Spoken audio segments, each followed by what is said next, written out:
Welcome back to SwitchTop.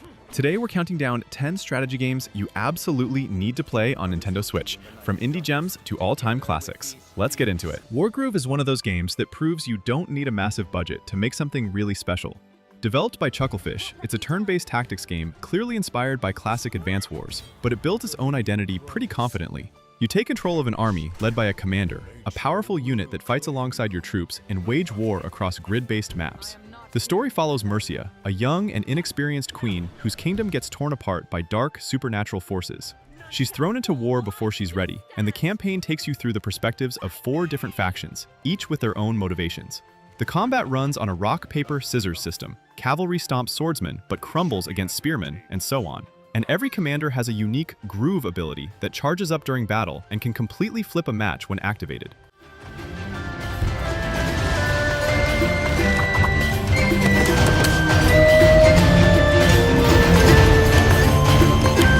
Slay the Spire doesn't look like much at first glance. No big epic story, no dramatic cutscenes. Just a tower, a deck of cards, and you. But give it an hour and you'll understand why this game has hundreds of hours of playtime for most people who pick it up.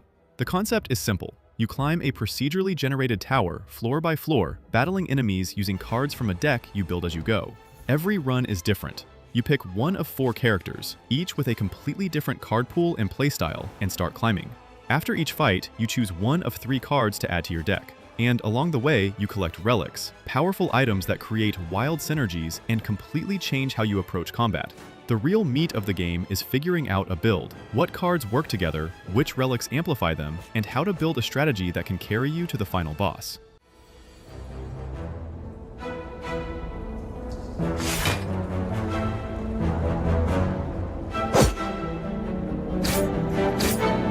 Wargroove 2. This sequel doesn't break the formula, it just refines it, and stuffs in more content than most full-priced games. The biggest addition is the Conquest mode, a roguelike experience where you pick a commander, build an army, and push through a series of battles where your losses carry over. Damaged units stay damaged, dead units stay dead. It creates a real sense of tension that the campaign doesn't always have. Speaking of the campaign, this time there are 3 separate story arcs focusing on different factions, including a brand new pirate crew and the mouse-like Fari Republic, each with its own cast and ending that eventually ties together. The groove system from the first game now has a tiered charge mechanic, letting you choose between activating a weaker ability quickly or holding out for a more powerful version. New unit types, new commanders, new maps, and the same beloved pixel art and charming writing.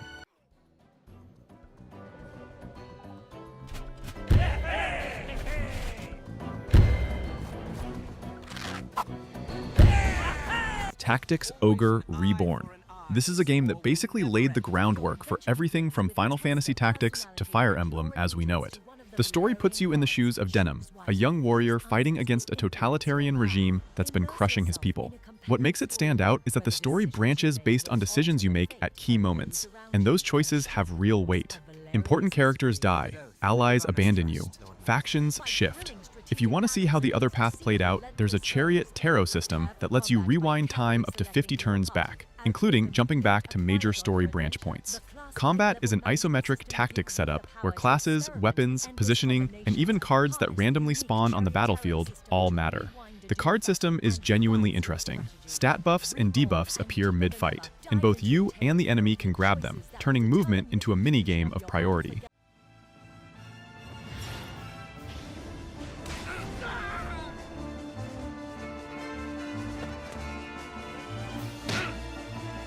Triangle Strategy. You play as Serenoa, heir to a noble house caught in the middle of this brewing war. The game's central mechanic is the scales of conviction. When big decisions come up, your party members all get a vote. And Serenoa doesn't vote, but can try to persuade the holdouts. Your ability to sway them depends on invisible conviction stats that track whether you've been acting with morality, liberty, or utility throughout the game. Decisions matter and lead to genuinely different story paths and endings. On the battlefield, combat is a standard isometric grid affair, but with real depth. Attacking from behind guarantees a critical hit. Ice magic freezes the ground and slows everyone nearby. Fire burns through wooden barriers, and elevation changes range and accuracy. Too slow. For a better world. Fire Emblem: Three Houses. Set at Garrig Mach Monastery, a prestigious military academy divided into 3 houses: Black Eagles, Blue Lions, and Golden Deer. You play as Byleth, a mercenary who becomes a professor. You pick a house, and that choice determines your cast of students, the enemies you'll eventually face, and an entirely different story arc. The game is split between school life and war. During the school phase, you spend time teaching your students, choosing their goals, building relationships through meals, fishing, and shared activities. And those bonds carry over into battle in real ways. In combat, it's the classic Fire Emblem grid setup, but with new layers. Battalions let you call in groups of soldiers for unique gambit attacks, and the Divine Pulse mechanic lets you rewind time when a unit goes down. Characters can also change classes freely as you level them up, giving you a lot of control over who becomes what.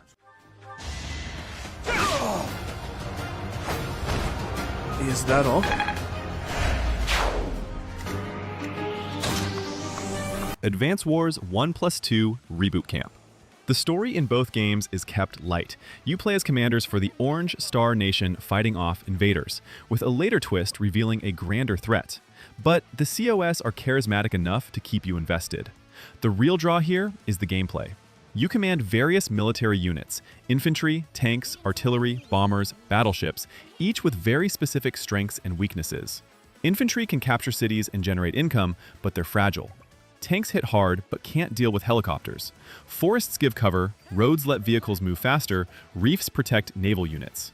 Each map is basically a puzzle, and the satisfaction of executing a perfect strategy is hard to describe. COS have unique special powers that charge in combat and can flip a losing battle around. Advance Wars 2 tightens the formula with better mission variety. Both campaigns together give you around 60 missions.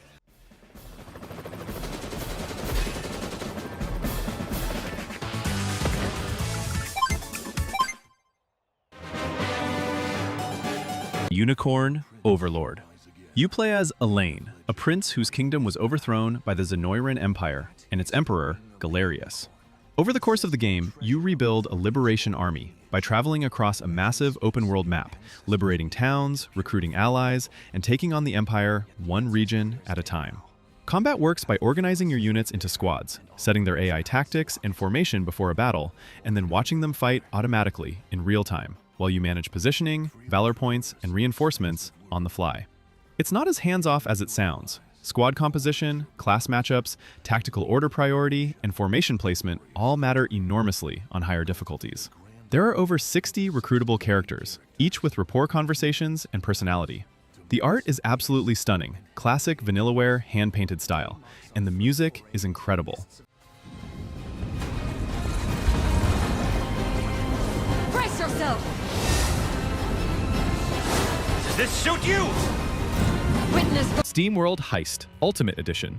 You play as Captain Piper Faraday, a scrappy ship captain who builds a crew of robot pirates and boards enemy vessels to loot them and uncover a growing threat.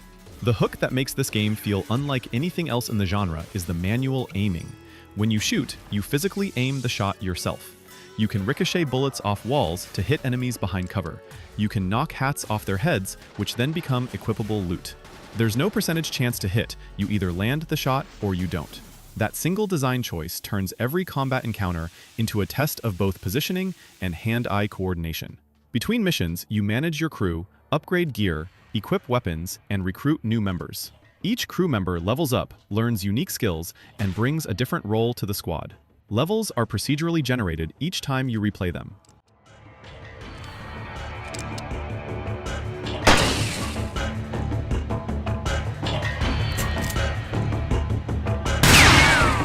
Final Fantasy Tactics: The Ivalice Chronicles. The story follows Ramza Beulf, a young noble who gets pulled into the War of the Lions, a brutal political conflict over the throne of Ivalice. What starts as a war between factions quickly unravels into something far darker, involving church conspiracies, betrayal, class inequality, and characters whose motivations you genuinely understand, even when they're working against you. The writing is mature, dense, and completely unlike anything else in the genre. The gameplay is built around one of the best job class systems ever made. Characters can switch between dozens of classes: knight, wizard, monk, chemist, summoner, and many more, earning abilities that can be mixed across classes. The Ivalice Chronicles version adds fast-forward, mid-battle saves, better menus, full voice acting, and previously Japan-exclusive lore. It also includes the original classic version alongside the remaster in the same package.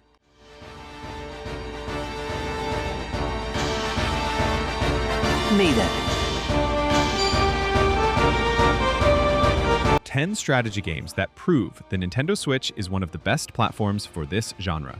Drop a like if this helped, subscribe if you want more lists like this, and I'll catch you in the next one.